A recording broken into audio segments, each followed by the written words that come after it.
Bangla second পেপারে উপমান ও উপমিত থেকে আসা প্রশ্নে তোমরা অনেক বেশি সমস্যা ফেস করো। সো আজকে আমরা এমন একটা ট্রিক শিখবো যার মাধ্যমে মাত্র 3 সেকেন্ডেই তোমরা এই প্রশ্নের সমাধান করতে পারবে। সো উপমানের ক্ষেত্রে পূর্বপদ হবে বস্তু অথবা প্রাণী এবং পরপদ হবে অবস্তু। উপমিতর ক্ষেত্রে পূর্বপদ হবে বস্তু অথবা প্রাণী এবং পরপদ হবে বস্তু অথবা প্রাণী, অর্থাৎ দুইটাই বস্তু অথবা প্রাণী হবে। সো প্রথম যে এমসিকিউটা আমরা দেখতে পাচ্ছি, প্রথম এমসিকিউর ক্ষেত্রে আমরা নিচের কোনটি উপমান কর্মধারয় সমাস। সো উপমান মানে কি?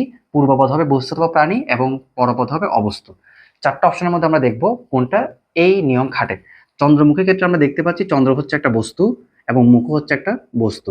সো দুইটাই যেহেতু বস্তু, সো প্রথম অপশনটা ভুল। ঠিক আছে। সেকেন্ড অপশনের ক্ষেত্রে যদি আমরা দেখি, প্রথম শব্দটা হচ্ছে বস্তু, প্রথম পূর্বপদ হচ্ছে বস্তু, পরপদ হচ্ছে কি? পরপদও কিন্তু একটা বস্তু। সো সেকেন্ড অপশনও ভুল। সিংহ পুরুষের ক্ষেত্রে যদি আমরা দেখি, প্রথম শব্দটা হচ্ছে পূর্বপদ হচ্ছে কি? একটা প্রাণী এবং পুরুষ হচ্ছে একটা প্রাণী। সো এই অপশনটাও ভুল। চতুর্থ অপশনের ক্ষেত্রে যদি আমরা দেখি, প্রথম শব্দটা কিন্তু পূর্বপদ কিন্তু কি? একটা বস্তু। কাজল মানে হচ্ছে চোখে দেওয়ার যে বস্তু সেটা, আর কালো কিন্তু কোনো বস্তু না, এটা একটা অবস্তু। সো উপমানের ক্ষেত্রে আমরা কি জানি? বস্তু অথবা প্রাণী, পূর্বপদ হবে বস্তু অথবা প্রাণী এবং পরপদ হবে অবস্তু। সো ঘ নাম্বার অপশন আমাদের সঠিক অ্যান্সার।